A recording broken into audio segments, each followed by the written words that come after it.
Hi everybody, my name is Santilla Chingaipe and I am the author of this book, Black Convicts, How Slavery Shaped Australia. I am absolutely delighted and thrilled to be longlisted for the Stella. Absolutely surprised, was not expecting it. It's so special on so many levels. First, as a Black woman historian, it's not often that our work gets this kind of recognition. So I'm particularly just moved and honored that the judges acknowledged this work in the way that they did.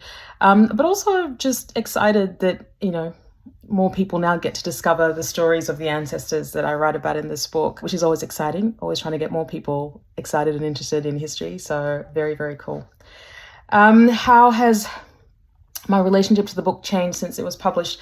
Well, not much has changed because this is an ongoing area of interest for me, one that will continue to grow in scholarship.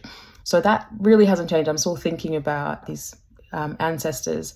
However, I will say what's been really wonderful is seeing the life that the book is taking out in the world, and readers who are discovering these histories for the very first time, and people saying, oh my gosh, we did not know this. How did we not know this? Why weren't we taught this in school? And challenging some of the dominant narratives that people had been taught in school about their history, and also challenging the dominant narratives that reinforce myth making around national identity. So that's been very wonderful and interesting to hear from readers in that regard. So what is the book about? Well, as the title says, Black Convicts, it tells a story of close to 500 convicts of African descent, men, women, and children who were mostly enslaved, came from across Britain's empire, so the Americas, Europe, the Middle East, and Africa, and who were, sentenced to transportation as convicts or punished,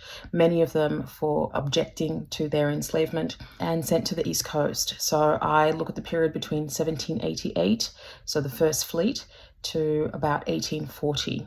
And beyond telling the stories of the individual convicts who found themselves caught up in the transportation apparatus, I also make a bigger argument. And the argument that the book makes is that the colonization of this continent is inextricable from slavery and the slave trade.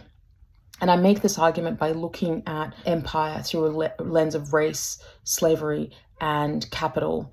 And what I essentially arrived at was, when you zoom out and you look at where empire was before this continent was colonized, you start to see the foundation being laid across several of the territories that are being colonized, whether that's the displacement and dispossession of First Peoples, to the use of cheap labor, to the introduction of what we now know as modern racism within the Anglophone world. This foundation is then, brought over to the early penal colonies that now make up this nation state of Australia. So it was very important to look at what empire was doing and how that legacy continues to govern the social systems that we have inherited, So that's kind of the book in a nutshell, and I hope you will pick up a copy and read it. But thank you again, Stella. This is truly so special. I don't know if I'm going to get over this. I think I'll be celebrating for a very, very, very long time.